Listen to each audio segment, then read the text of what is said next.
Hey everyone, and welcome back to the Firefighters Podcast, where we seek to develop, inspire, and motivate the world of the emergency services operator through a series of wide-ranging conversations. Now, before we go any further, just hit that rate, follow, or subscribe button on whatever platform you're listening to. It's a key performance indicator for us and helps us reach even more people. Now, here's what we've got for you today. What do you know about FDNY? Now, the New York City Fire Department, officially known as the Fire Department of the City of New York, or FDNY, is a full-service fire department serving all 5 boroughs.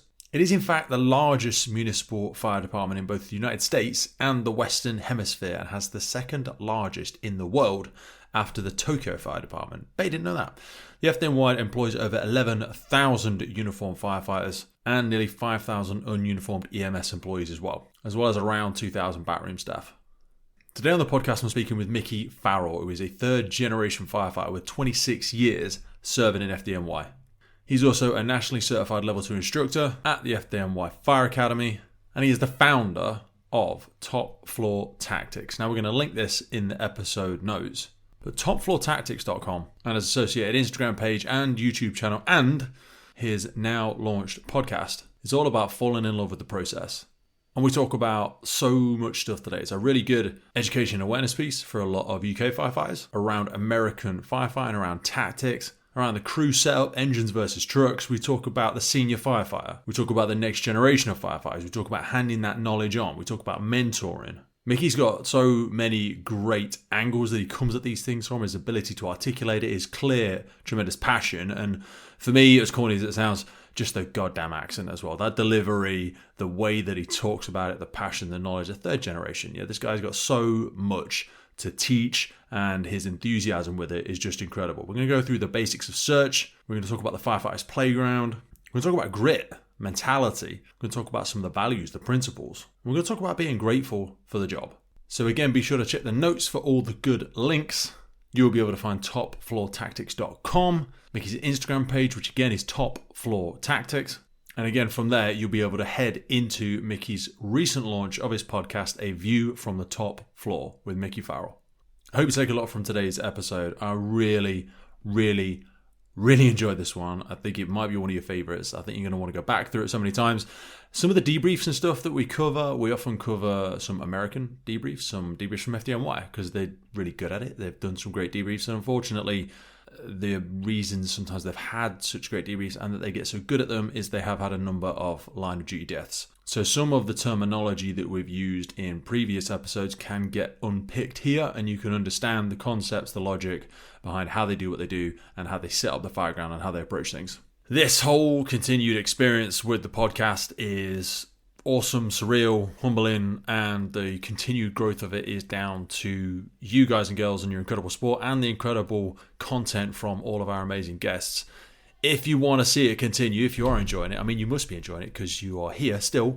So please consider going over and supporting us on our Patreon page. We have got debriefs galore being sent into us, things we want to share, and an incredible list of guests to bring to you. So if you head over to our Patreon page, you can access every single episode ever created by the podcast, as you can only access 200 of them on public platforms. All of it is in the library. So head over there, you get access to all of the episodes, all of the documents, all of the debriefs, and it'll make us very happy, and it will support us for just £3 a month. So with no other news for today, and without further ado, please welcome my guest, Mickey Farrell from Top Floor Tactics.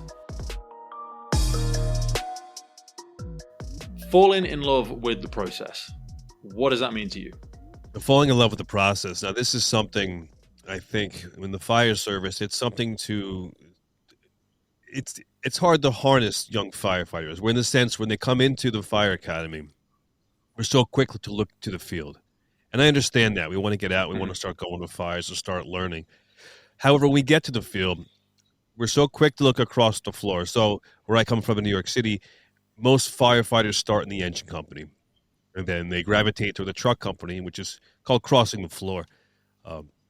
Some guys try to do that very quickly, and I understand that because there's a sense of not a bigger job, but a different job in the truck versus the engine. Now, the engine, they get beat up, they run around, but water on the fire saves more lives than anything else. And I think that we have to make a series of mistakes in the engine before we start looking at the truck, and that's something that gets overlooked So falling in love with the process means just nourishing every moment, making as many mistakes as you can, because now when you get to the truck, we naturally start thinking about what's next: promotion, rescue, squad, Mhm. special operations. These are all the things that are going through our mind in our career path, that I'm always supportive of pushing someone forward in their career, but we have to just be able to slow down and simply fall in love with the process of becoming a great firefighter.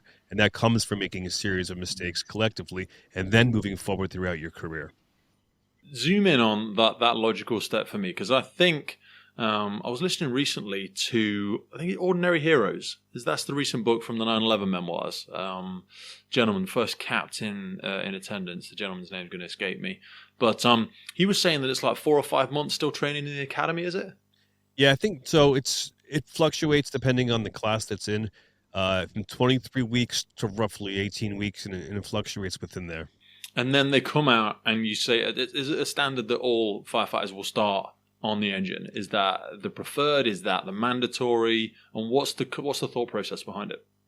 So in the past, there was one or two classes that was a mandatory progression. However, there's just simply more engines than trucks in New York City, and that's just kind of how it rolls.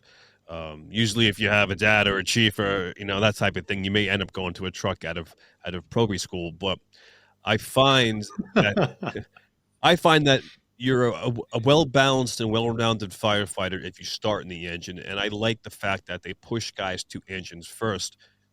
So there's no standard rule, but that's just Mhm. the natural progression, mainly because we have more engine companies. This episode of the podcast is brought to you by Gore-Tex Professional Fabrics. Now, we all know the working environment of a firefighter is filled with challenges. We face serious risks on the job, such as heat exhaustion, burns, physical and mental stress, and we frequently come into contact with high levels of toxic chemicals. Now, I have been wearing Gore-Tex for nearly 2 decades on the front line, working in hostile environments, tackling challenging incidents from firefighting to water incidents, and in urban search and rescue environments. Gore-Tex have a well-earned reputation for protecting professionals in the fire and emergency services through their family of highly innovative, waterproof, breathable moisture barriers that exceeds global performance standards and are trusted worldwide. Gore-Tex, going further together.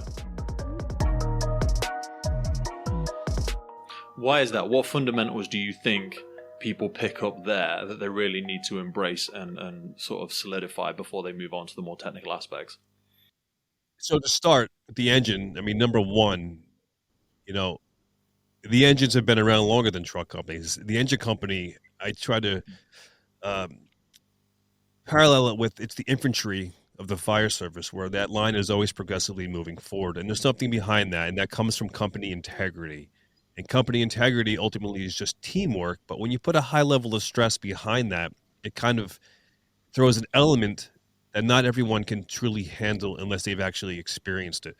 Now, time on the fire ground is everything. Just like in life, we use time for everything.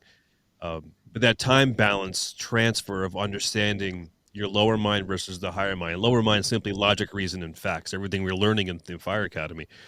When you get to the fire ground and you're on the fire floor and floors above the fire, there's a high level of instinctual notion that we have to dial in on. But we can't get there until we can understand that space between, and that's that time. How long it takes to stretch the line off the rig to the top floor of a 6-story building. There's a time balance transfer. Unless you've done that, you don't know that internal clock in your mind while you're searching ahead of the line beyond the fire, waiting for that line to get there. So that's why I feel it's so important, is just understanding the time transfer balance of what the tasks it takes in the engine company versus the truck company. Because when you're working in the truck, you have to be understanding of and cognizant of how long those tasks are truly taking. I find the incident ground fundamentals, like the setup of the pillars of control and like getting a safe and effective incident command structure in place in FDNY and other places in America, is very different to it is in the UK. So I think it's worth just spending a bit more time there for a lot of our listeners that won't be remotely familiar. So in the UK Fire and Rescue Service, yes, we have pump rescue ladders versus aerial ladder platforms versus water rescue ladders, there are some minor differences between trucks, or between pumps or engines, but not in the fundamental differences that I think you're describing. Because if you could take us into a bit more detail about you saying that the truck is responsible for search and rescue, advancing beyond the fire, not necessarily getting resourcing for water, setting into a hydrant, all that sort of stuff. Just help us understand the separation of tasking when these different assets are turning up on an incident. Yeah, that's a good question. And I think that New York City stands out because of our diligence of positioning. Not every fire department has our staffing, and I understand that, but that's where it falls into gaining a position on a fire, right? So with the engine company, the only purpose of the engine company on the fire ground, I mean, during emergencies, we have other jobs to do, but on the fire ground is stretching a line and putting water on the fire. Now, the truck has a series of tasks. Number one, forcible entry. We have to gain entry to these buildings. So the truck's first job is to more or less force or break down that door. And by doing that, this is all happening while the engine is essentially stretching that line in position. Now, I know a lot of places have pre-connected lines that are attached to the pumper or the engine company. New York City, we have a dead bed that comes off the back. So there's an estimation that we have to calculate per building. So that's a little bit of not time consuming. We can do it on the fly, but there is a fact of a dialed in almost observation of how we're going to stretch. Also in the engine, there's standpipes versus the backstretch, inch and 3/4 versus 2.5. These are things that kind of fall in line with the type of building we're fighting. But that's the sole position of the engine, is water on the fire. Now, again, going back to the truck, we're forcing entry. Now, if we're forcing entry, we have to go and find that fire. And this is what gets lost a lot of times. People are searching behind the line, searching behind that advancing engine. We have to think of it as, again, the infantry of the fire service is the engine company, and then the truck company is more of the recon, the special forces in the sense they go locate that seat of the fire. Now, in the truck, we carry a 2.5-gallon water can. Now, that sole purpose for that man is to hold back a fire within the apartment, in the room, so the other brothers can now pass that fire and search that back bedroom. Again, in the truck, we're forcing entry. We're locating that fire and searching ahead, above, and beyond the engine company. Now, that's something that not everyone... Do you have any firefighting media? Sorry, when you're doing that forcible entry, do you have firefighting media when you're doing that? Because one thing that was part of our fundamental training in the UK, and it may be because of some of the incidents that we've been to, and also we do a lot of attack box training. We have not grave concerns, but a lot of instructors have concerns about correct door assessment and door entry procedures, so that they don't stumble upon, a backdraft or something like that, which I think is over-egged. I think we worry about it too much, and it really acts as a barrier to advancement and that really aggressive firefighting tactic. But just help me understand, what firefighting media would the trucks have? The actual search and rescue truckies have when they are gaining entry to these? And how far beyond the line would you expect them to be going? Now, when you say firefighting media, you kind of lose me on that. What do you mean by... Sorry, so are they taking... So we would have like a hose reel, 19 mil hose reel, or we might have a 64 mil lay flat, which is like your canvas hose. But we would not... If we read that there was smoke, unburnt products of combustion, a fire behind a door, we wouldn't force entry that without what we would articulate as a sufficient firefighting media. So we would need water of some form, and we'd probably have as a bare minimum a hose reel where we could deliver 275 plus liters a minute, just to be able to do some sort of condition control prior to entering that compartment.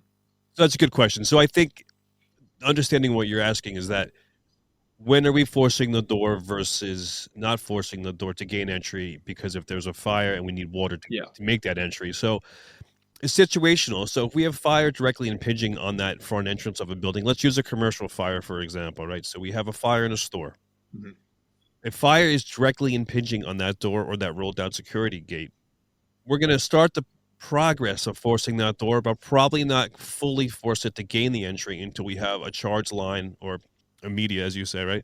A charge line ready to go to work with that, because fire's greeting us at the door. Sometimes we have engine fires versus truck fires. Now, flip the script.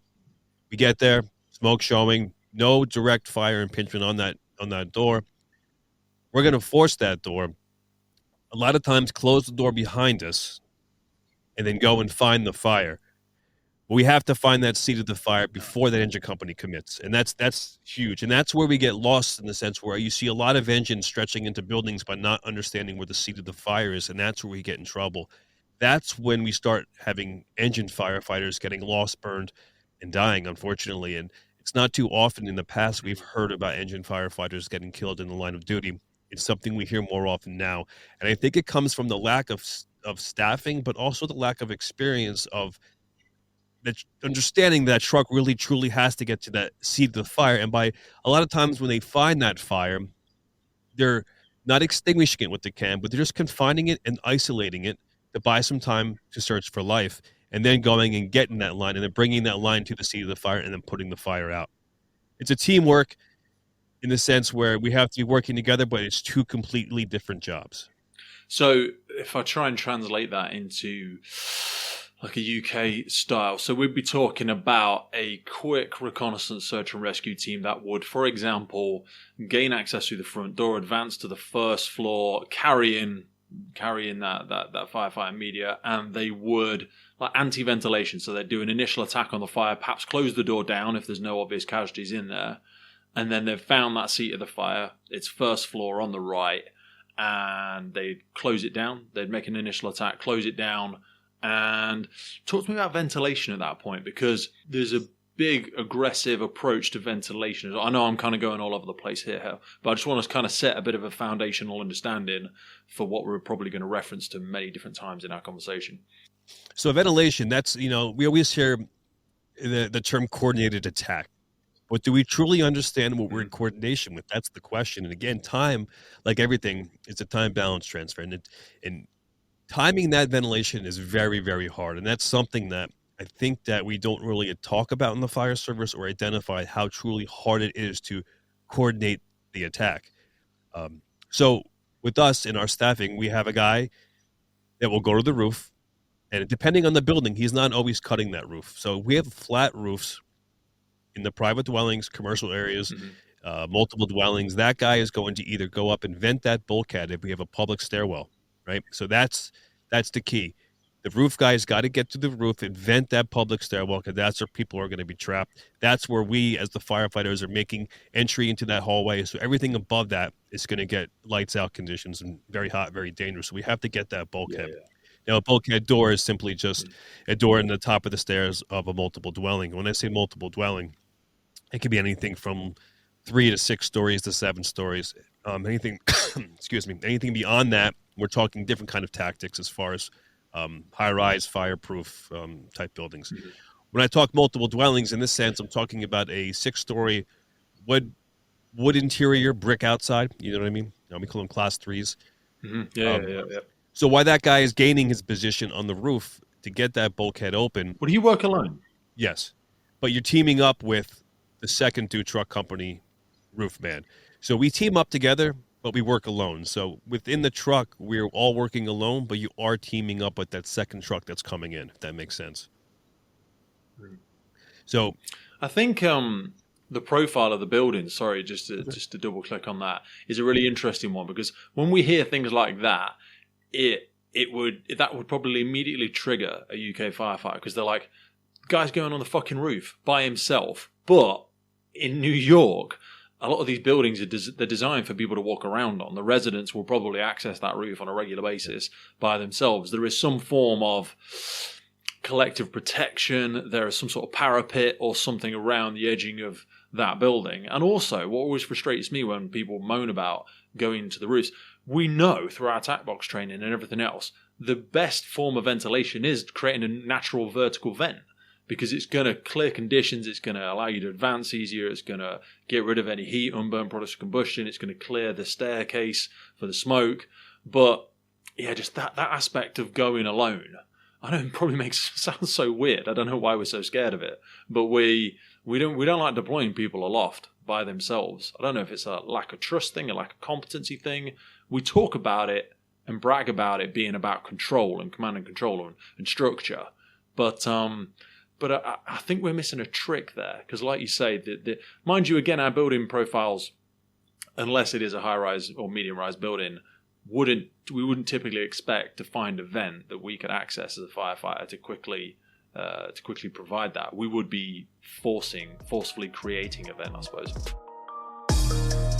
In other news, this episode is brought to you in partnership with MSA Safety. Today we have them to thank for the improved firefighter safety through connectivity in their brand new connected firefighter system. At the center of the connected firefighter platform is the MSA M1 SCBA with telemetry. You can view battery life, air pressure, and estimated time remaining either independently on the M1 itself or from the Luna connected device screen. Also, still with the air status, alarm information, search status, and all of this provided to the incident command for confident decision making during the scene. That integrates straight in with the Luna system, which is a wireless all-in-one device creating an independent search and rescue network, providing edge detection, enhanced personal thermal imaging, while simplifying post-scene reporting and data retention. One of the key parts of the Luna is their FAST system, the Firefighting Assisting Search Technology. This combines directional and distance information with thermal imaging to help find separated teammates and decrease response time. It actually connects you to the other crews in the vicinity for a unified search during the time of mutual aid by instantly notifying the network of Luna devices when there is a downed crew member, allowing for a prompt search and rescue. All of this then plugs into the FireGrid system for cloud-based connectivity, real-time information, and data-driven decisions for the incident commander. It enables you to see the exact location of your firefighters on the scene. And it doesn't require you to be sat on the station. The MSA Hub then provides a wireless gateway straight to the cloud, enabling wireless on-scene data for local and remote incident command for additional eyes on the scene. MSA are truly taking massive strides in the future of improved firefighter safety through connectivity. MSA is dedicated to increasing safety in the fire service through technological advancements. Various feature enhancements, new products, partnerships, and integrations will provide additional capabilities readily accessible by products, software, and services in the brand new MSA Connected Firefighter platform. Now back to the show.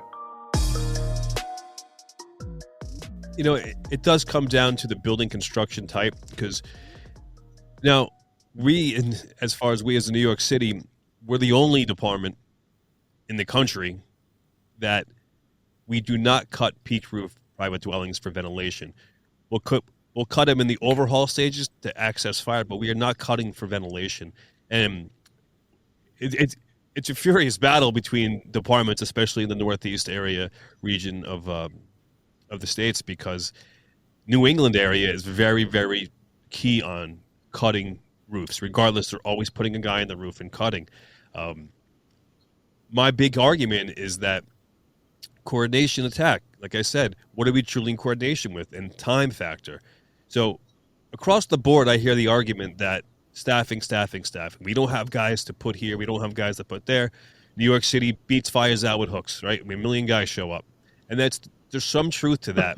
But what we have to understand is that when we get a fire in a peaked roof private dwelling, which is just a roof with a pitch, like most buildings across the country, across the world, we're not putting a guy on that roof to cut and ventilate. We're taking that guy, that roof guy, and teaming up with what we have the OV, that outside vent man, who goes opposite the line to take that window. Now they're teaming up, and they're going to the most likely occupied area. And that changes if it's a single-family or double-family home. If it's an open interior stairwell versus a closed interior stairwell, meaning that there's two apartments in one private dwelling or one home, or if it's one full house, then we're going to the upstairs bedrooms.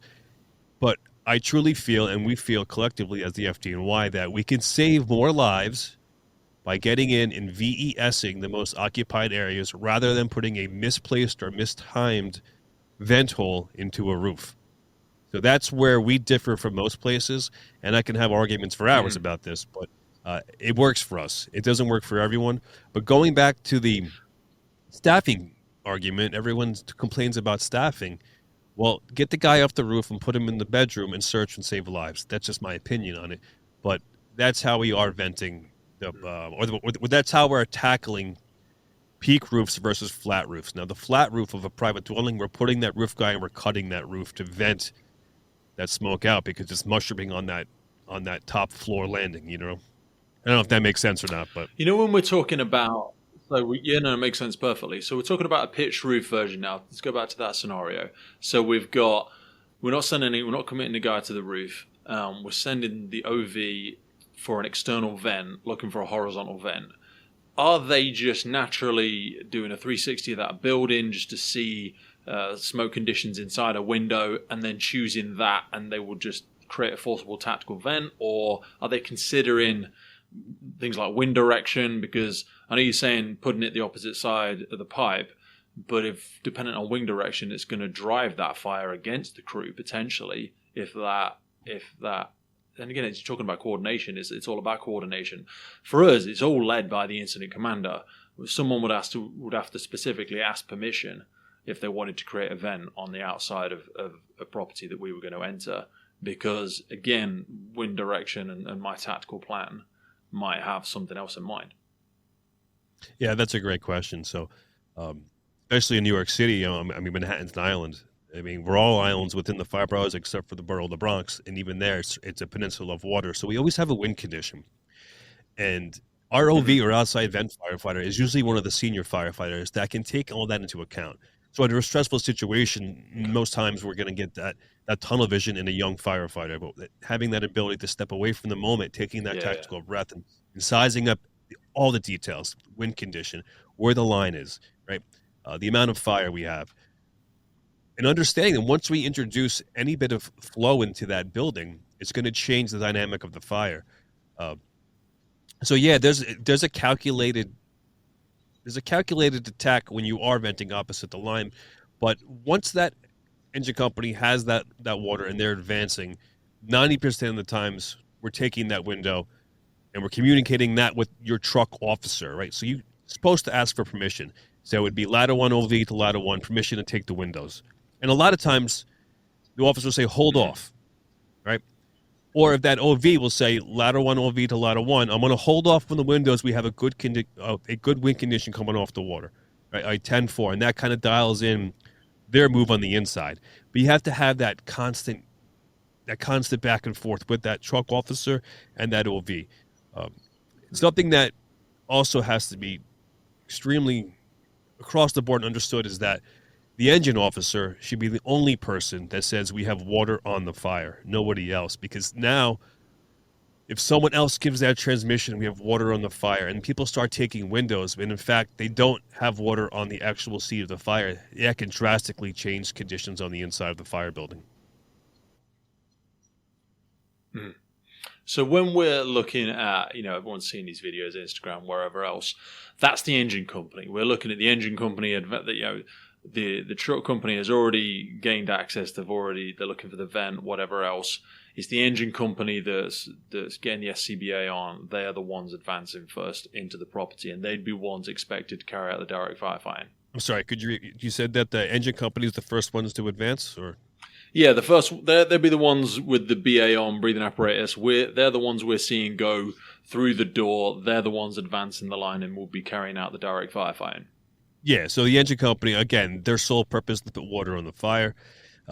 With the truck, they will be the first ones in ahead of the line. Like I always say, in the truck company, if you're not searching ahead of the engine company, you're essentially searching for dead people. Now, it's kind of a blunt statement, but there's some truth to that. So the first guys you see go into the building, that's going to be the truck company, the inside team, like made up of your officer, your can man, and your irons firefighter or your forcible entry firefighter.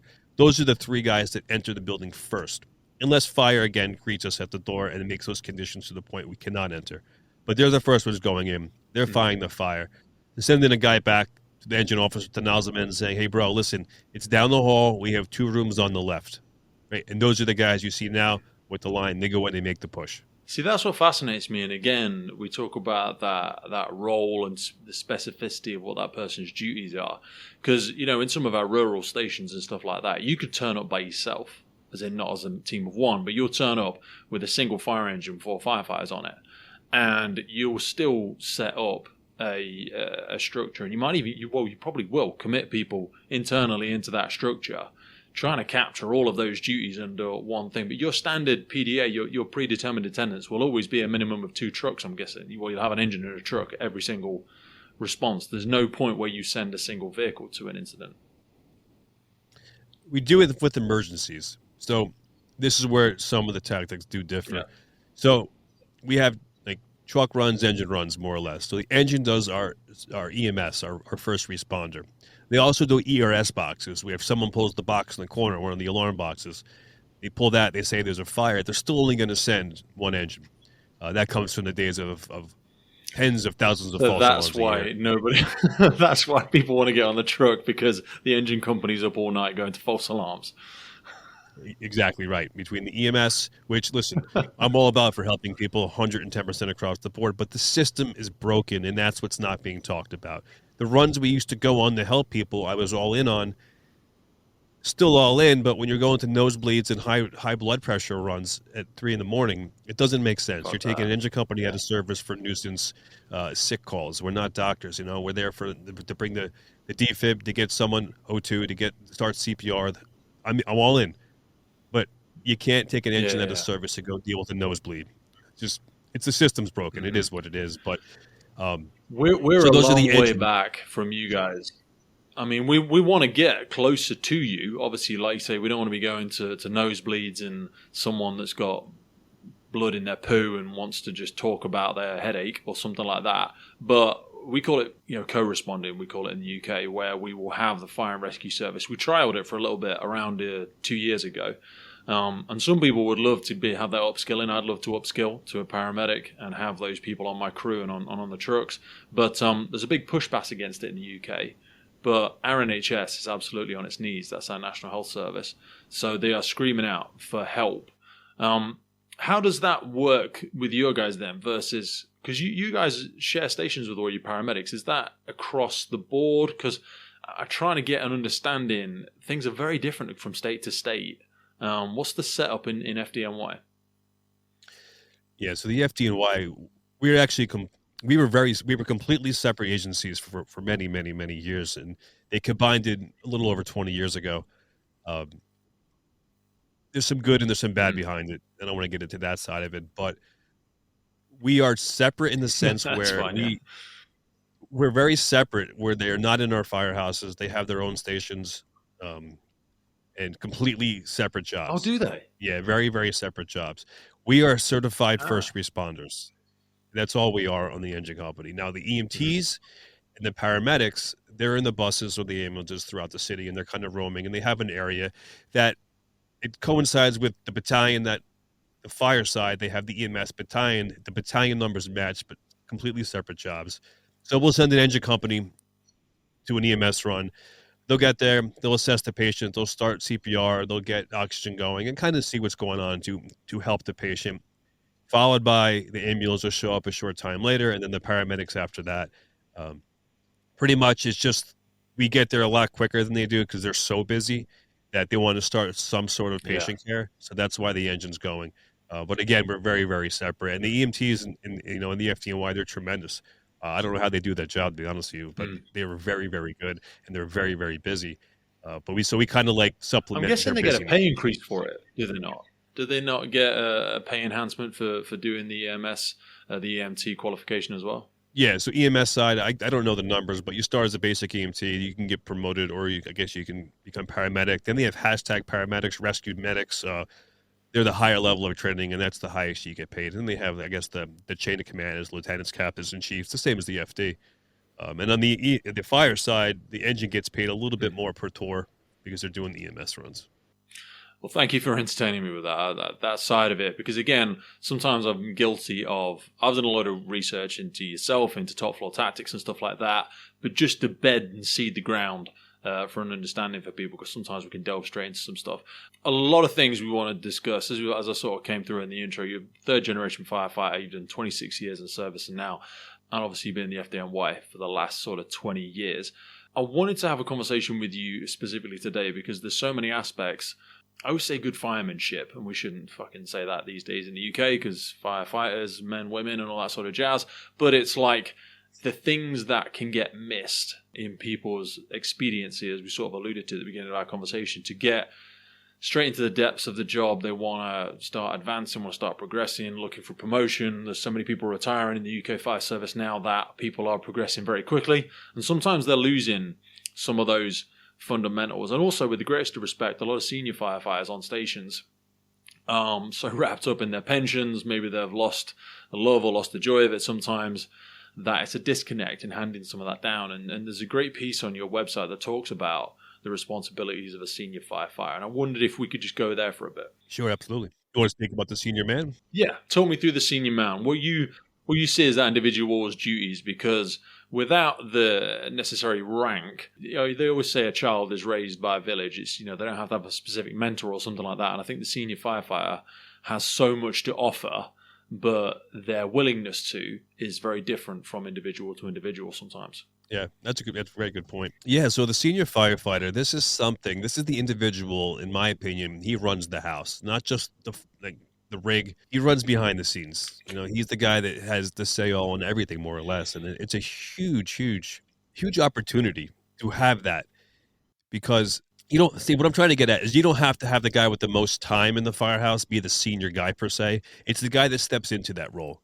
That's what I'm trying to get across, is that you have a lot of guys that have a lot of time, but they're not the guys that are really the ones that are like leading the way for the young members. And I think that's what we're losing really sight into of. the job, who are studying the new, Yeah, and as the job changes, I mean, it sounds crazy, but with just you and I sitting here talking, the job's changing. Social media, it's changing the job. And a lot of these older senior guys, they're not in tune with that. And I understand that, but they have to realize that these guys have a different way of learning. The next generation has a way of learning that was never identified before in the fire service. And I think that's where the senior guy is not so much that guy with 40 years, but maybe that guy with 18 to 22 years. That becomes your senior guy. And the importance of that guy truly is leading and running that firehouse for the core of it. As an officer, it's very easy where I work, because that senior guy and the senior guys that surround him with, they make it very, very easy. They do everything for you. All I have to do is simply just get on the rig, go down for the meal, run a drill once in a while, but most times they're already running the drill because the senior guys have the young guys trained to do all that without even asking questions, without even telling them to, prompting them. It just happens naturally because that comes from a good senior guy. Is that something you formally appoint though? Like, do you promote people into that senior position? How does that naturally happen? Because you could have an entire crew that have got the fuckums, and you do find that in places in the UK sometimes, where just because I've been in 30 years and that person's been in 5 years, I don't need to be mentoring them. I'm not. I'm not a captain. I'm not a crew manager, watch commander, whatever. It's not part of my job to do that. Sometimes you can find that. It's rare. It's probably more common in some places. But what do you think it is about that individual that either they are encouraged to step into that senior role, they have the desire to, and what do you do when there's a vacuum? What do you do when there is nobody to step into that role? So I think that the men and the women in the firehouse, they're the ones that put that guy in the role or that woman in the role, that senior person. It's not something that's appointed. It's not something that's given. It's something that it's earned. Okay. It's earned with the respect by doing the right thing on and off the fire ground. So that's where that comes from. And the question is, when you don't have that guy, who does it become? And that's where we're having a problem with the next generation coming in. And that's why I feel through my platform on Top World Tactics, the senior guy has become global in the sense where I put the senior guy in the palm of your hand. All you have to do is sit down and read a few posts, and you kind of understand that gap, or understand where to fit in, not only at the fire, but like where to fit in within the hierarchy of the firehouse. And that's where we're kind of getting lost. Not everyone gets to go to a great firehouse, right? A Proby school, or in the volunteer world, not everyone gets to go back to their hometown and volunteer and have that core group of guys or girls that are doing the right thing, pushing the job forward. So that's where I feel that these opportunities of talking to you or social media, that fills that gap. Yes. I think that's funny because, like you say, back when I joined, obviously you joined probably 5 or 10 years before I did, but back then it was reading the books, it was getting your head into debriefs and tactical procedures and training manuals and stuff like that. That's not how a lot of people learn these days. A lot of people like to get their information through podcasts, through videos. For better or worse, it sometimes needs to be more engaging in that capacity for them. And I think the platform you've set up for it is incredible. So, excuse me, let's head into one of those areas that you've got an article on there about the beginner's guide to search. So around positioning, layout of the property, and the differences that you see in when it's done well and what you would expect to see. So this kind of goes in line with the positioning of the first due truck, and I think that first due versus second due truck, or if you don't have a truck, you have to understand the truck is just a vehicle, right? But the tactics and positioning remain the same. So you could take an engine to a fire, but have to act as a truck because that's how we put the fires out. That's how we gain position on the fire. So understanding the basics of search, it gets blurred because in the fire academy, and I'm sure we can all relate to this, is that how many times that we call for water, we get the line. Now we're going to go put the fire out. The truck's making the search, looking for people. They're finding their victims, their dummies. They're giving I got one here, I got one there, and they're bringing them back out. And it all happens kind of naturally, but we're programming robots, and that's where we're getting lost in the real world. When you go to the field, we have to understand that positioning of search is a lot different. Search is for life. Yes, that's what we do. We save lives. But that first company and that first truck company, they're searching for the fire number one. Once we find that fire, now we search away from that fire to that point of entry where we just came from. That's where we're getting blurred. So that basic search concept is that on the fire floor, we're looking for the fire first, directing the line in position because more lives are saved by getting water on the fire quickly and efficiently. We all know that. So let's do that. Let's find the fire. Let's get that line into position, and then we'll search away from the fire where most victims are most danger, and then search back to where we started. Now, however, the floor above, very, very different. Our search starts at that threshold. So when we're going above the fire, when we're passing that first floor or that fire floor, and we're going above, our search starts at that threshold. So we're searching for life rather than fire. Life is number one on the floor above.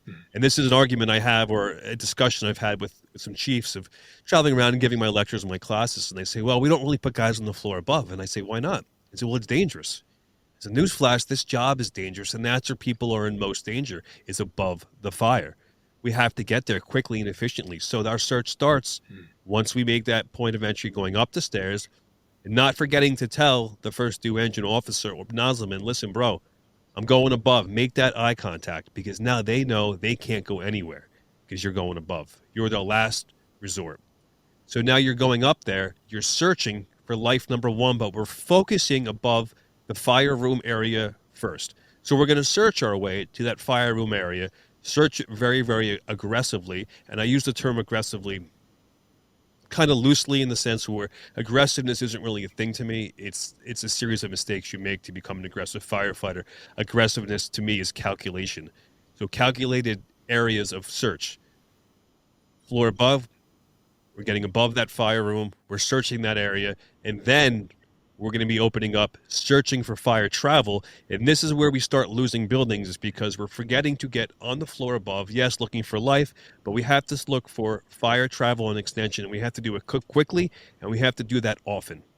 That's something that's become far more prevalent in some of our search procedures and our awareness is breaches in compartmentation. Like you say, smoke and fire spread. We've seen it in a number of high-rise incidents in the UK of late. And it's given us a lot of impetus to review some of our evacuation strategies, the way in which we search tactically above the fire.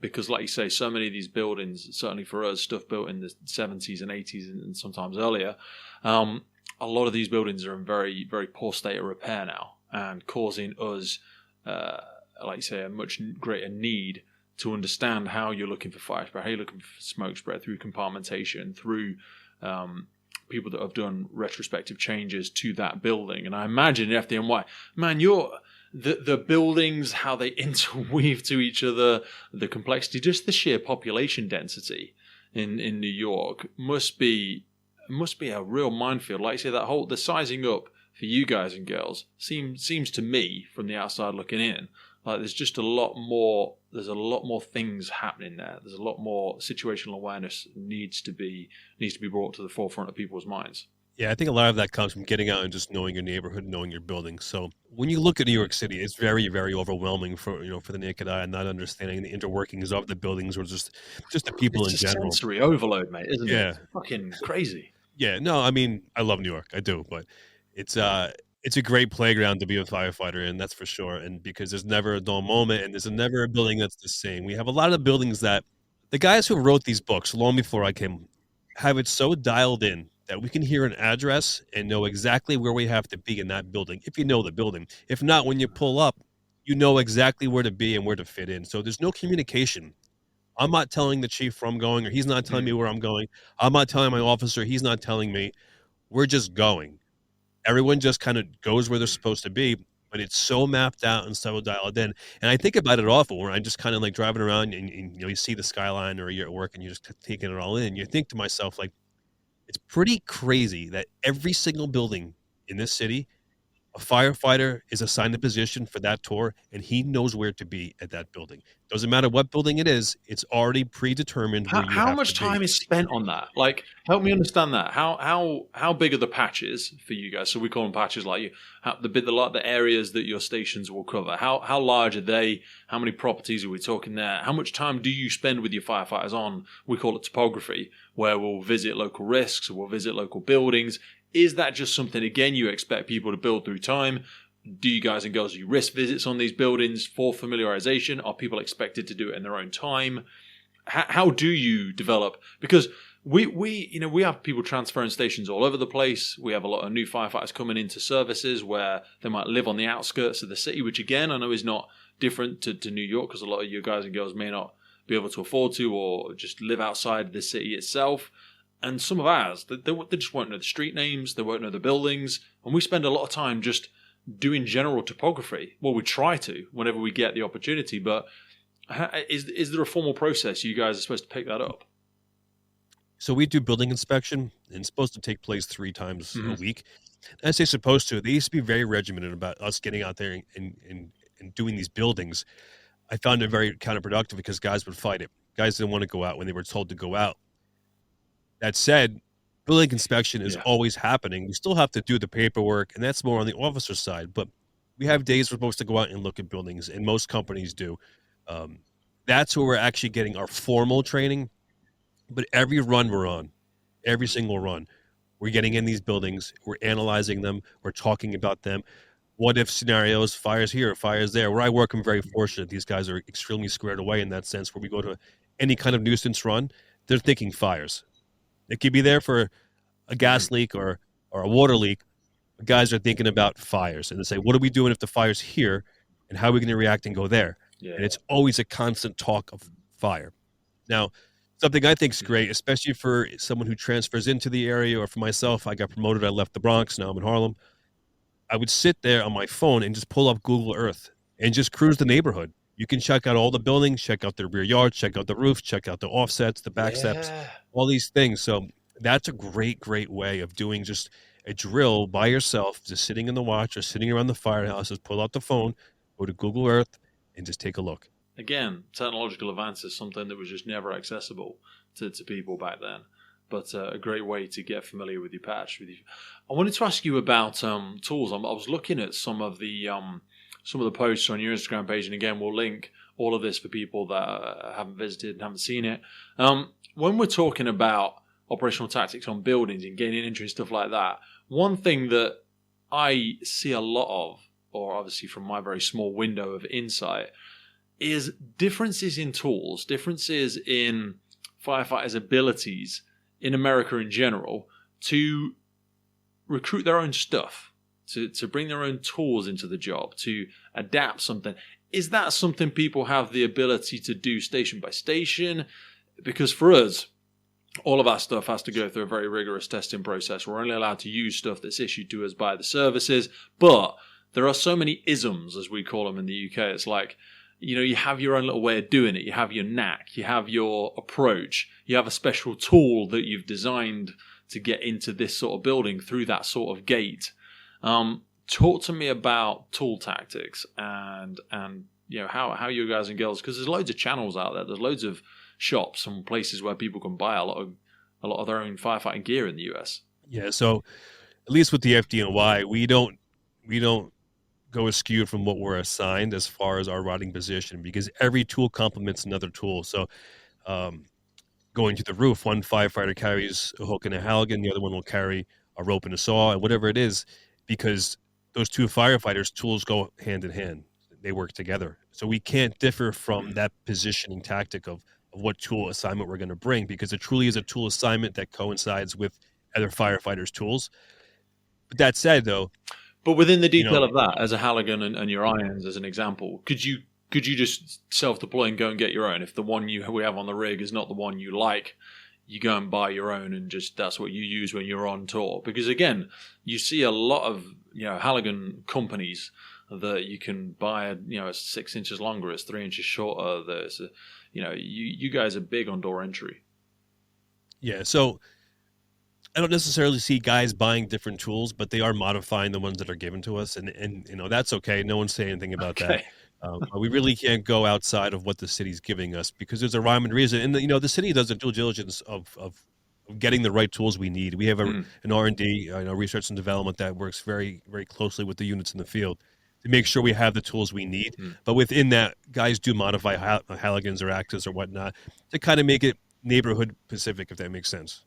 So you on the courses that you guys and girls deliver, one of the aspects of it is something we've already alluded to a little bit: the extinguishment, ventilation, and search. The what and the when. I just wanted to circle back to that for a second for people that are transitioning from engine company onto the truck.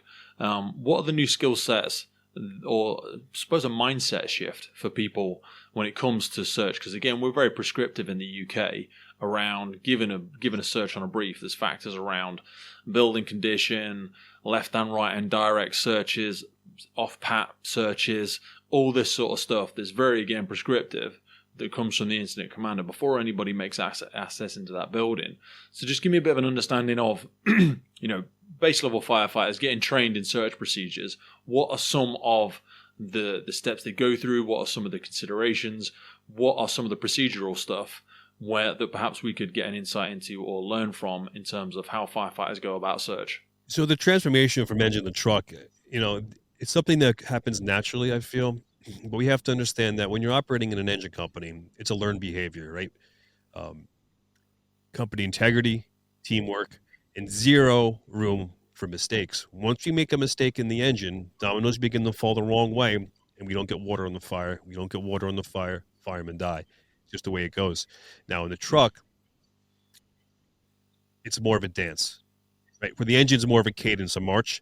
The truck's more of a dance, a ballroom dance, if you will, where there's some flexibility, there's some creativity, where you can make mistakes, but no one even knows you're making the mistakes because you're operating by yourself.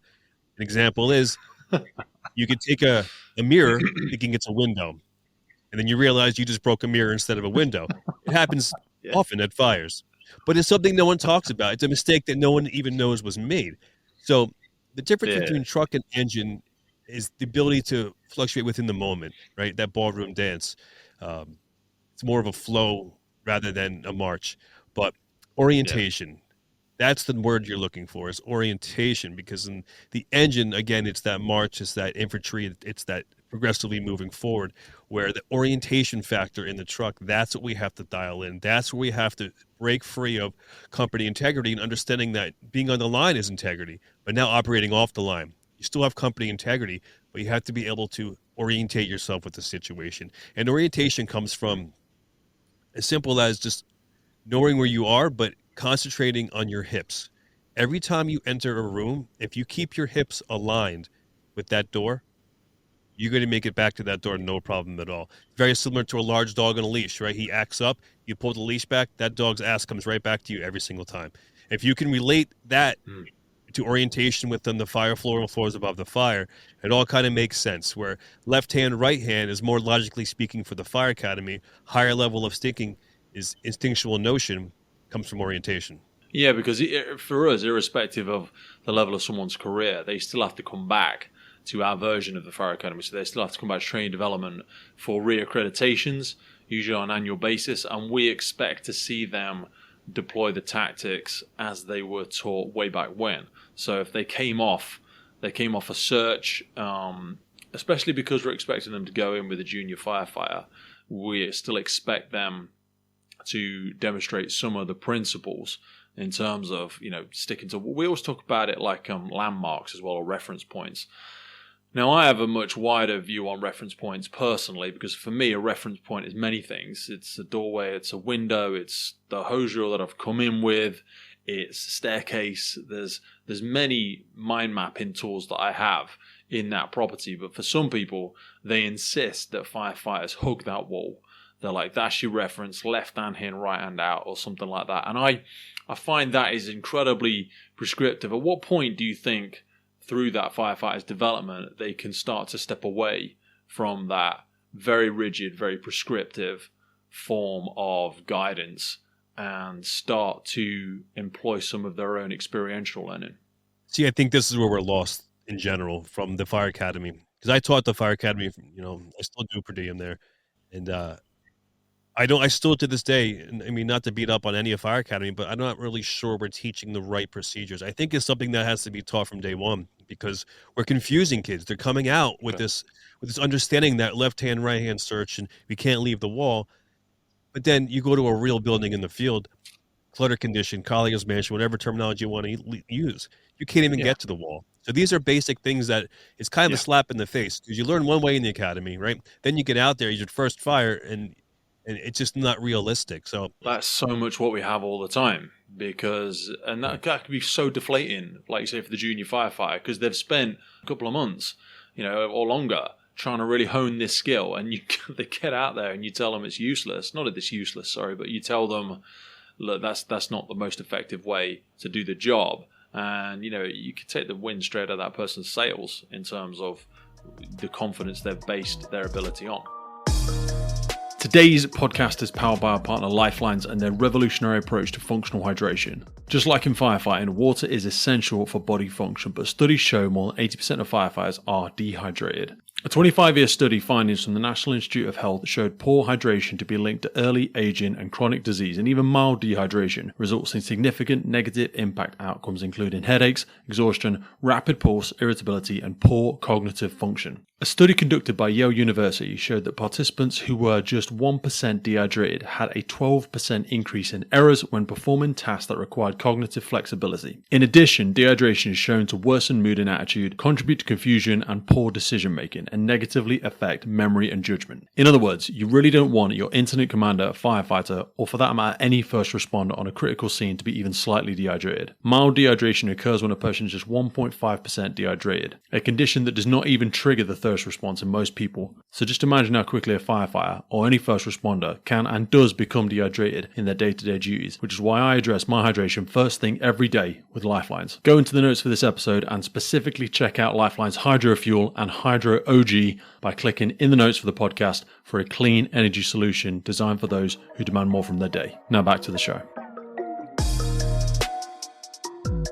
Yeah, so when I get a probie, the first thing I'm doing, first tour, listen, come upstairs, I want to show you something. And I show them the basics of that orientation, of that hip motion that I was speaking of. It's so simple, and just to do it and then watch them perform and then get the call back or in the text message later that night, hey, I went to a fire, I did what you said, it really worked, thank you. It just takes a little bit of time to pass that knowledge on. But once a firefighter does it in real life one time, it completely makes sense. And it's, again, from just orientation, putting your hips aware of all times. So you go into a room, keeping your hips in line with that door, and then searching left or right, gravitational, not attaching yourself to that wall. That's how you perform that. Because if you get a grab or a victim, all you have to do is back straight up in line with those hips, and you get back to where you started from.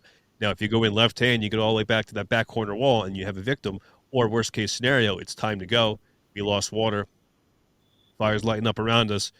You don't have time to turn around and backtrack your way. You have to know where you are within the moment just to get back to where you started. And it has to happen very quickly. 100%. I was looking at, just to change gears for a second, one of the posts that you put out a little while ago, because it's kind of what we're starting to speak about here around these principles and these characteristics. And something you shared a little while back was around the principles and the qualities that you feel fire officers look for in new firefighters. There was grit, determination, mental toughness, compassion, honesty, and there was a whole bunch more in there. Now, we're going through something in the UK, and I don't think it's too dissimilar from what you have in the US sometimes, where there's this aspect of toxic masculinity. In fact, I was reading something about FDNY recently, and they were trying. There was a cultural thing about trying to get rid of. I forget what they termed it. It was like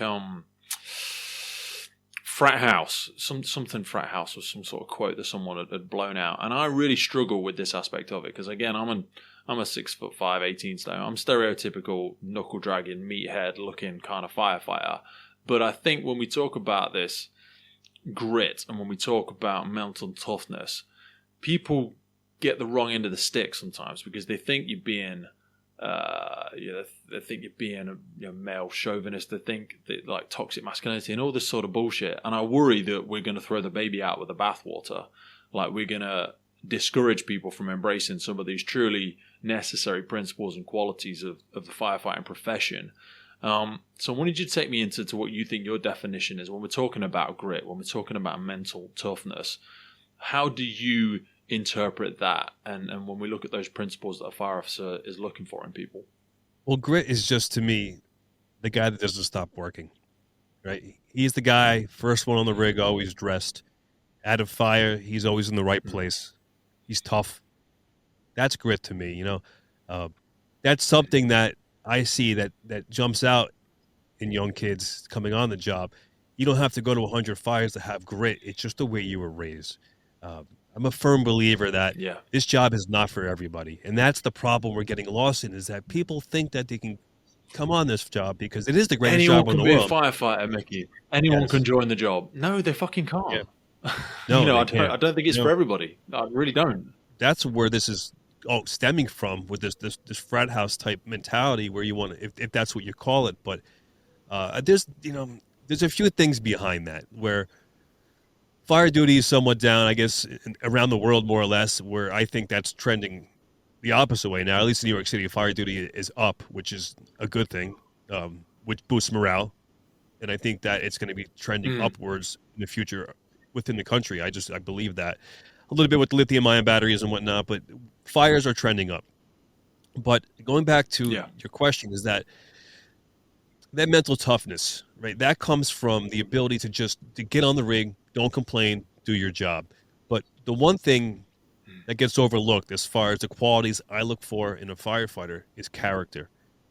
If you have good character, that speaks volumes from the way you were raised. And if your father made you a man or your mother made you a woman, goes both ways, I'll make you a firefighter. That's all I have to know, is that you can handle it, that this job is for you, and I'll make you the greatest firefighter in the world. That's my take on the officer role of this, of what I'm looking in, is again. Yeah, but so much of that is outside of our control, and that's what I think we're struggling with now. Because I heard a great quote from a previous guest, and they said, we're struggling now because people are going from mama's house to the firehouse, and they're not getting some of them.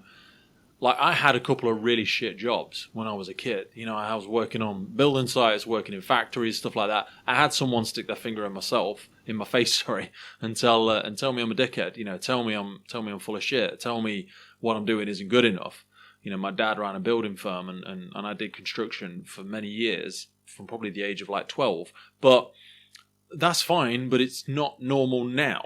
You can get 18-year-old, 19-year-old people who've come through academia and haven't had that same level of character building, and there's absolutely no reason they can't come and apply for the services. And we're certainly struggling with recruitment in the UK, so we're taking these people on board. And again, that's fine, but they struggle.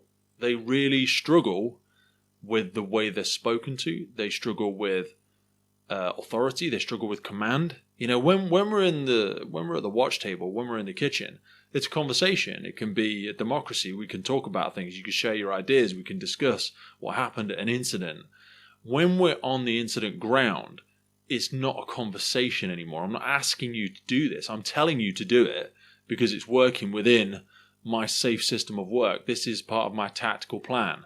And it's not a negotiation. And that is sometimes where people struggle to change gears and be receptive to that form of instruction. I think a lot of it too is being grateful for the job.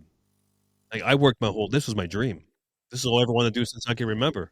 Mm-hmm. And sometimes, I still look down at my shoulder and I'm like, holy shit, I'm a New York City fireman. Like, I'm doing it for over 20 years. I look down, I'm still a New York City fireman. It's That's huge. Yeah. You know, I have 2 kids in my fire. I call them kids. You know, they're not kids. They're adults. But there's 2 guys. One guy I taught in Proby school, and another kid that I just had the honor and the ability to work with and meet. One's from the Dominican Republic, and one's from Puerto Rico. Born and raised, and they came here as adults. Came on the fire department, and they're 2 of the best firemen I've ever worked with, and 2 of the most motivated, gritty, honest, real character guys I want to work with forever. These are the guys, and it's because they're incredibly grateful to be there. They're never complaining. They have the mental toughness because, I mean, they grew up in a different country, more or less, not a third world country, but they didn't grow up like I grew up. These guys love it, and I always wonder Yeah. what drew them to the fire service. And you know, you ask them, they can't even really tell you. It just happened to appear for them. And those are the guys. Those are the guys I want to work with. Those are the guys that I believe make a great company, and ultimately, in the end, will make the great senior guys because they're grateful and they respect the job. No, I totally agree. One thing that we have though is like you say, people do careers now for 5 or 10 years. I'm not seeing as much of it, to be fair, in the fire service, but people tell me it's starting to develop itself. Whereas for me, like I say, I joined when I was 18. Something I've always wanted to do. I can't see myself ever not doing it. I do a lot of other stuff around it, but it's still at the core of what I want to do. But for some people, that's not necessarily the case. The careers are quite transient for people now. But again, I think what you guys are great at in the America is the fact that you're much more patriotic, it appears, certainly to us. You're very proud of your first responders. Now, I know some of that has unfortunately come from the tragedies that you've faced. People have a great deal of respect and support for your first responders. We don't necessarily have as much as that. And again, this is not fair to all first responders because I think your police get a really rough deal. I think they're probably not loved and supported in the way that perhaps they should. But other than the factors of 9/11 and stuff like that, why do you think there's so much pride around the fire service in the US? I think a lot of it comes from just being part of the community. You know, having that door open. My entire career, I've worked in poor neighborhoods. In a poor neighborhood, when I say a poor neighborhood, it just not. I mean, New York City is so diverse with the neighborhoods, but not a well-off neighborhood, right? Where that Yeah. firehouse that becomes the center focal point for a lot of young kids. That's where they go to fill up their bike Mm. tires, fill up the basketball with the pin. You know, they're shooting hoops down the park. Come back, you know, can you pump up the tires? You can pump the ball. Yeah, come on in. Next thing you know, you're hanging out, and they're eating the leftovers in the fridge. Like it starts at an early age, and you know, there's a few kids Yeah, that yeah, stand out throughout my career that I watched grow up. Some made it out of the ghetto, some got part of it, became gang members, but for the most part, 80 to 90% of those kids that started coming by the firehouse, the parents would come by eventually, if they had parents even, you know, and thank you and say, just thanks for keeping an eye on them. Thanks for doing this. Thanks for, and I think that's where our community, at least in the poorer neighborhoods, come from, is just taking care of everyone. Fires are what we do, yeah. Mm. but it's about everything else that Mm. matters. You know, even going back to some of the engine runs where, you know, the EMS runs you go on where, you know, you're like, oh, not another one, you know, and you pull up and it's a woman and she's calling, she's difficulty breathing and this and that. And you're like, man, I was here last week for the same woman. Maybe she's just lonely. Maybe she just wants someone to talk to, you know? And I think that's Mm. where it's hard to not get frustrated and get angry and know that we truly are part of the community. And by treating everyone with respect, Mm. regardless of how much money they make or where they live in the project or the penthouse, that's where we get the love from. I think it's truly important. I would think that firefighters have a very unique position in the community. They're seen as that cultural compass, that kind of moral compass. You're recognized within the community as a place of safety. And I think we need to always remember that. I always say to my new recruits, this thing was here long before us. It will be here long after. You know, you are just a custodian of it. You got to leave it better than you found it. And when you put that shirt on, you're not just representing yourself, you're representing firefighters from all over the world. Because people don't see firefighters every day. You know, they might only meet you at the worst day of their life when you have to attend their home or you attend them at a road traffic collision or something like that. And you will be the representation of everything they see the fire service to be, the fire brigade to be. You are that representation of it. You stand there in the shoes of every man and woman that's been in the job across the world. So I think it's important that we continue to impress that upon people, and that's why I love things like the Top Floor Tactics and the podcasts that are out there, because it's the stories. We learn through stories. That's how the Bible was written. And I think if you don't know where you've been, then how are you supposed to know where you're going? It's so easy to forget the people that have come before us. You mentioned a little bit earlier, and we skimmed over it. We were talking about profiles, call profiles, and stuff like that. And you mentioned about lithium-ion batteries. There's a lot going on in the UK around understanding this as a new risk, adapting procedures for it. Not only just in vehicles, which is where a lot of people think of lithium-ion batteries, but having them within residential properties, in battery banks. And this is a hazard that's really kind of crept up on us and is now prevalent in so many areas of society that I think we're not really ready for in terms of how we tactically approach these types of incidents. So give me a bit of understanding of where things are at for you guys and girls in FDNY. How are you dealing with these risks at the minute? And what sort of, I suppose, what you think it means as a danger to firefighters? So yeah, lithium-ion batteries, this is a topic where it's not necessarily changing our tactics, but it is changing the game, looking at tactics in relation to how we have to react to these fires. I'm not a hazmat expert by any means, but I have been studying the effects of how this will change the way we size fires up. At one time, I said you couldn't size these fires up. I felt that it was something that was just in the moment you figure it out. But now we've been going through so many of these fires.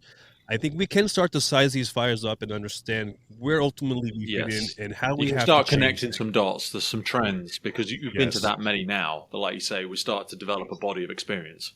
Yeah. Now there was one video from the UK someone had sent me, and I know London has a big problem. A London firefighter reached out and he sent me this video, and it was the one where the windows have failed. It's the first floor of like a private dwelling, and it's pushing out the windows, right? It almost looks like a dragon. Everyone's seen it. It's all over social media and YouTube and whatnot.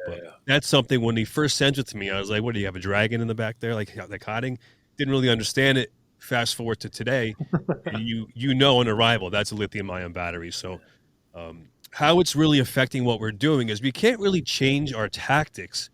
We have to just be more aware of the details within it. So, that third guy on the line, it's kind of, you're sitting there like, oh man, I want the nozzle. I want to put the fire out. And you're kind of just humping the line in, kind of bummed you have that position. But now your head has to be on a swivel looking around for any micro mobility device that happens to be in that hallway, charging by that front door in the bedroom, that could be thermally loaded, starting thermal runaway, and could fail behind the advancing line. Those are the details we kind of have to hone in on. As quickly as they fail so quickly, that coordinated attack or that coordinated ventilation we spoke about earlier becomes very difficult to dial in now because the time factor, right? We're losing minutes that were one time to seconds as flashover. So that's a problem that we're dealing with as well. My biggest concern is for vehicles. Like if you're at a road traffic collision, and like you say, when these batteries go through some form of damage, whether it's overcharging, whether it's an impact, whatever, just degradation that it goes into thermal runaway. If you've got an individual stuck inside a vehicle and they're mechanically trapped and that thing goes into thermal runaway and, it starts to off gas, the rate at which they off gas and that explosive cloud that's created for it, I don't think we have an answer for that at the minute. I mean, we talk about having breathing apparatus on standby and a crew ready. We've not put this into procedure yet, to my limited understanding, but it's certainly discussions that are ongoing at the minute to have that crew ready at the cordon to step in for the rescue operators and take over the tools, because it becomes an irrespirable atmosphere immediately, and that thing can flash so quick, and we wouldn't be able to get the person out. That's what I think we wouldn't have an answer for. That's it. We just don't have an answer, and unfortunately, I mean, the public's going to ask what the answers are when things start going wrong. We haven't really seen anything with the cars that I'm aware of where that situation, but when it does come, we don't have an answer. Unfortunately, with the fire service, we are reactive rather than proactive, and this is something where I know at least my job's trying to be proactive to a certain extent, but there is a gray area where I think they're spending too much time on educating the public on how to not start the fires, rather than educating the firefighters on how to react to these fires. That's the gap we have to bridge, and I think that's what we're losing Yes. sight of. People are still going to use these Our devices. relationship with these companies needs to be a lot better. Like Tesla need to be running sessions where firefighters, we can create this data and this content to be educating firefighters on what happens, how to switch these things off, how to extinguish them, how to whatever. Like you said, there's a lot of public awareness going on, but the public will be the victim of it, but they won't be the one being asked to deal with it. Right. And as far as dealing with it as firefighters, basic tactics, like I said, dialing in the details, whereas how quickly we take that backup line, right, and we move that on the fire ground. We have the first line operating, start a second line. That second line is solely to back up that first line until that line is not needed, and then reposition it to either the floor above or wherever that fire may be extending to. Now we have to start thinking about, well, what if there's a micro mobility device in that burning apartment or that home that's thermally loaded, that's not directly affected by the fire. It didn't necessarily start the fire, but now it's running away. And that runaway is burning internally, and now it's failing. But now that line we've already committed to somewhere else in the building. So I think we kind of have to go back to basics of keeping that backup line stretched and charged and ready to go to work in case that scenario was to happen. Now, I did this lecture on lithium-ion batteries, and I traveled on the country and do it. I did it right in Pittsburgh. I went over that section. 2, 3, 4 weeks later, I get an email from one of the students, and with helmet camera footage of that exact thing happening. So it's real, and it's something that we have to understand. No way. That we can't. Yeah, it's great because it kind of now I can give that part of the class and with an example and kind of really hone in on guys and say, listen, this is real, because it is. It's just a matter of time. Unfortunately, it's a matter of time before firemen start getting severely, severely injured or killed at these fires. And that's when the fire service will start talking about tactics. 100%. I know we're conscious on time today, but I was I recently got sent a book. We referenced it earlier, actually, Ordinary Heroes, and it reminded me that, and it's always one of the things, because a few things that happen across the world when you always remember where you were when it happened. And I can't believe it's 23 years now? 24? No, it's 23 years since 9/11. Is that right? 22, 23, yeah. And it still seems so present in my mind. And I suppose it's because I've just read this book again recently. How did that change? Because you're probably one of the few, probably not one of the few, because there'll be many, the service over there is just so huge, but there'll be so many people in the job now that weren't around when that happened. How much of that was a changing of the guard? Obviously, a great number of individuals were unfortunately lost during that incident. How have you seen the love for the first responder? How have you seen the culture of the organization change since things like 9/11? The support and funding and the real sort of the appreciation for the necessity of well-trained, well-funded, well-respected, supported first responders. I truly feel for the most part, it's forgotten, outside of the 5 boroughs at least. Really? Yeah. Wow. And this comes from the lack of education. Our school system has done a disservice to really honing in and teaching children about that day, about the sacrifices made, not just with the fire department, across the board. I think that's done a disservice. Now, again, within New York City, it's very different, but outside the 5 boroughs, I think that's where we're at. It breaks my heart, and it bothers me. It bothers me deeply when you see September 11th come across, and you see they're having whatever, a block party, a fish fry, this, that, whatever it may be. But people schedule events on September 11th, and it just rubs me the wrong way. Because for me, it's a day, right? And for many New Yorkers, it's just a day. However, it's every day in New York. If you're a New Yorker, it's every day you deal with this. For some, they've made it into a holiday, which is kind of odd. And they come to New York City to visit, and they pay their respects, but they don't treat the city with the understanding that this is every day for us. We don't turn this off. We don't turn it off and on. It's not Easter. It's not Christmas, St. Patrick's Day. It's just a day, September 11th, because we live it year round. But it's a day we pay our respects. So how's it changed as far as the fire service? Well, we have a before and after, I guess, right? So we have before September 11th and after September 11th.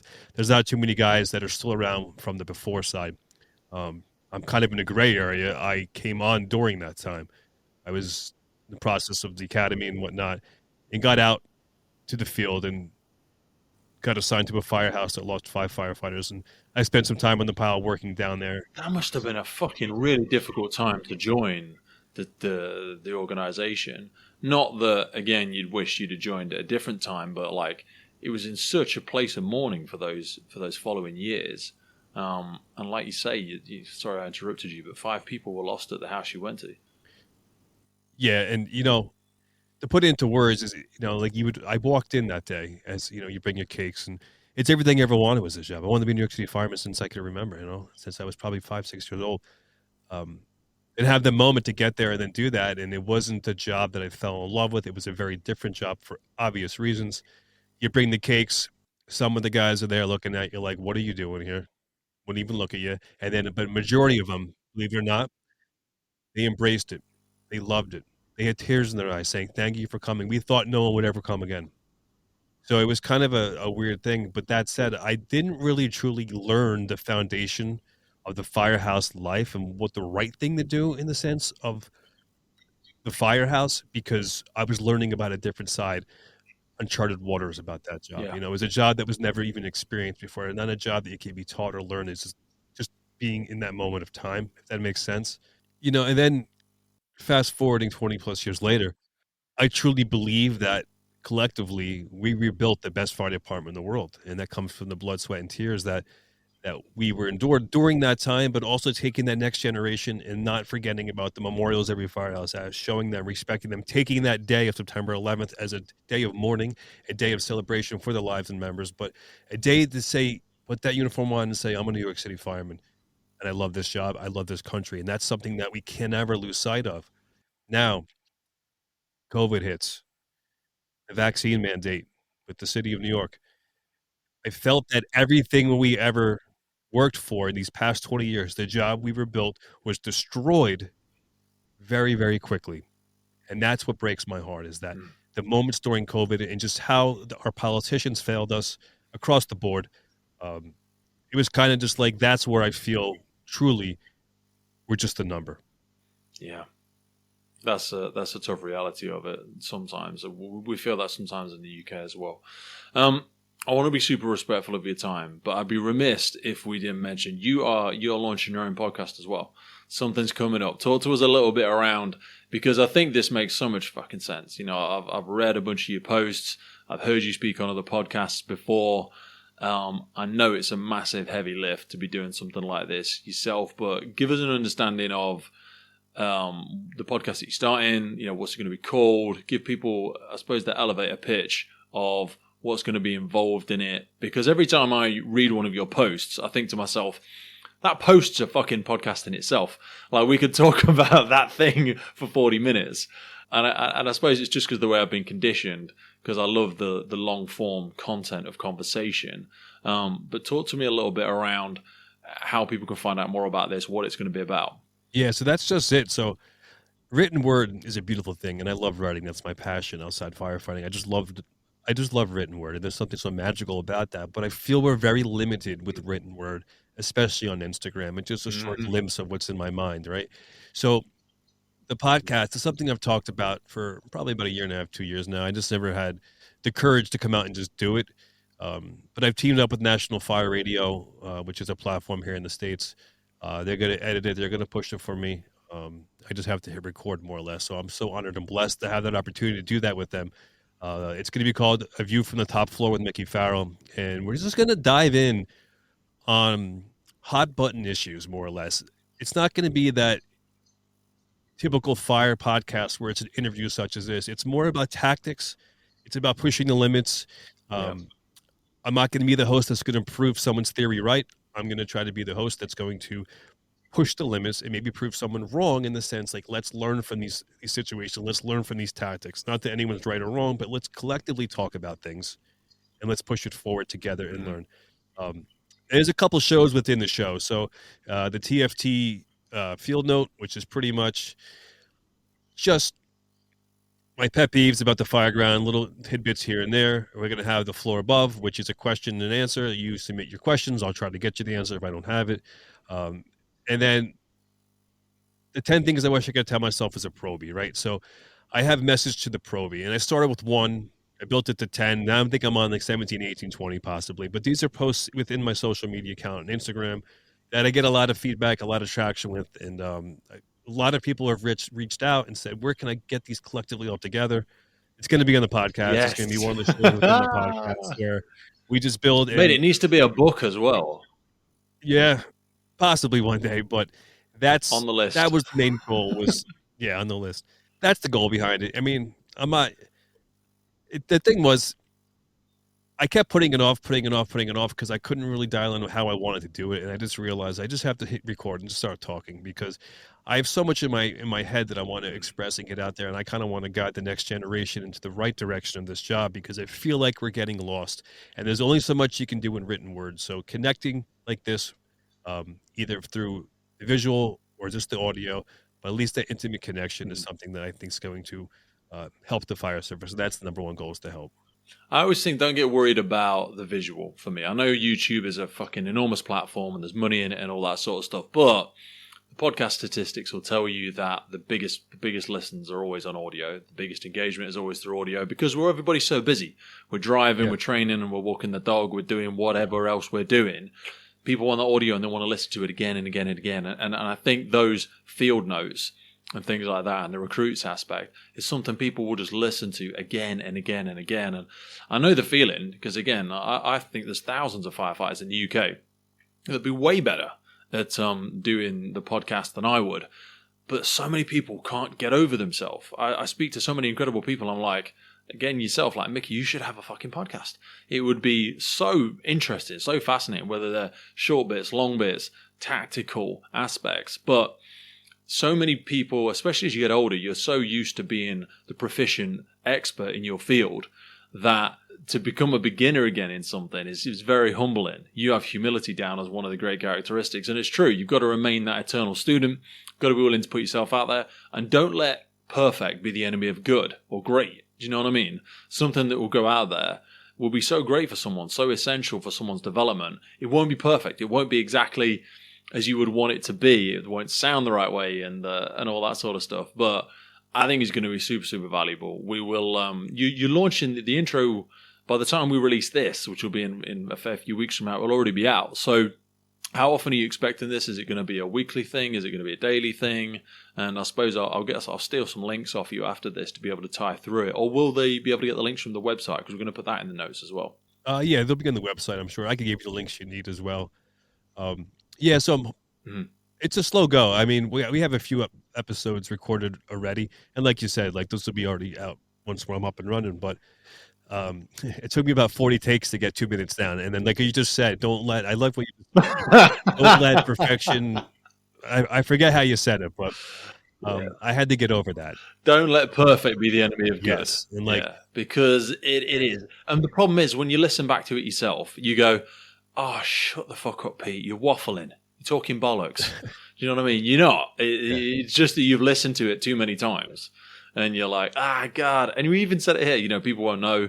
We edit this, obviously, and there's a couple of takes. So you're like, dude, shall I go through that again? Do you want me to cover that again? I'm like, Mickey, it's great. It's fantastic. Don't worry about it. And that's not because I'm trying to rush through anything. I'm like, it sounded great. I was listening intently. But it's this self-conscious thing, isn't it? Because we want to do a great job. And that is a guilt, but also a great quality as well. It's like you want to do a great job. Yeah. And with the written word, the spell check, you go back and I write something, I'll sit on it for a month, I'll come back and I'll rewrite it and say, oh, thank God I didn't put that out there. I hate the way it sounds. With this, it's almost like boom, boom, boom, just go, But that's the difference, is I have to realize that this is not written word, it's spoken word.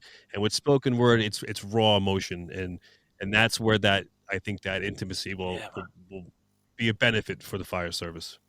It'd be so powerful, mate. So much more powerful. Because the written word is fantastic. They say, the written word, it is very powerful. You can move people with it. But with your voice, there's so much intonation, there's passion, there's range, it's an instrument in itself, you know, and I think it'll be an essential resource.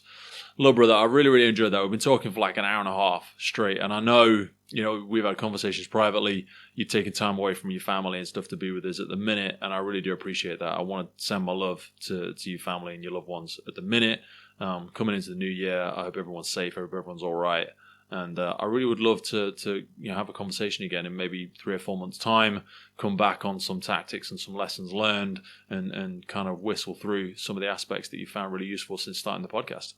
Yeah, I love that. Thanks so much for the kind words, Pete. It means a lot, and I'm very honored to be on your platform, especially in the UK. I mean, that's something new to me. I spent some time in the UK, and I loved my time when I was there. So to have the opportunity to meet you and talk with you has been great. So thank you. The Firefighters Podcast was created to recognize, acknowledge, inspire, and hopefully even motivate these incredible individuals who have chosen to be part of the first responder community. Our driving purpose is to create a legacy resource for the current and future generations of firefighters and first responders. We get some incredible feedback from listeners and guests, and as the podcast grows, our desire to create longevity and sustainability means that we are asking for the support of our listeners. If you want to support the podcast, if you want to get discounts to our merchandise, hoodies, clothing, coins, patches, tallies, and also access to all of the incredible documents that get shared with us from our podcast guests and sector leaders, then please head over to our Patreon page, and for just £3 a month, you can support the future of the podcast. Please finally hit that follow, subscribe, or rate button on the platform you're listening, and wherever you're around the world, please support your emergency services responders, and thank you for listening.